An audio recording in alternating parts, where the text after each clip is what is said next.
സാധാരണ നമുക്ക് വഴിയറിയത്തപ്പോ നമ്മൾ ആരോടാണ് വഴി ചോദിക്കാറ്? നിന്റെ അച്ഛൻ പൂങ്കാവടി രായന്റെ. നിങ്ങൾക്ക് ചിത്രം യോജിപ്പിക്കുന്നത് ഇഷ്ടാണോ? അല്ല, എനിക്ക് കുനിഞ്ഞിന്ന് കച്ചി കളിക്കാൻ ഭയങ്കര ഇഷ്ടാ. ഞാനൊരു മാന്ത്രികനാണ്. മന്ത്രവും തന്ത്രവും എല്ലാം ഞാൻ കാണിക്കും. പക്ഷെ ഞാനിപ്പോൾ ചെറിയ ചെറിയ കഷ്ണങ്ങളായി മാറിപ്പോയി. നന്നായി. ഇതിലേത് ഭാഗത്താണ് എന്റെ തലയുടെ ഭാഗം ശരിയായിരിക്കുന്നത്? കുണ്ടറാന്റെ അപ്പീസിന്റെ താഴെ. ഇതിലൊരു കഷ്ണം കൂടെ നിങ്ങൾ വെക്കാനുണ്ട്. അതെന്താണെന്ന് നിങ്ങൾക്ക് പറയാൻ കഴിയുമോ? അറിയാം, നിന്റെ ചകിരിക്കൊത്ത.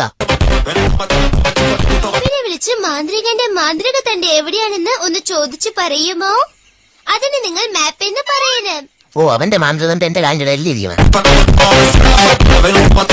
മാപ്പിനെ വിളിക്കൂ, മാപ്പിനെ വിളിക്കൂ. സമയിലെ ചുമ്മാ എനിക്കറിയാം കോപ്പിനെ വിളിക്കാൻ.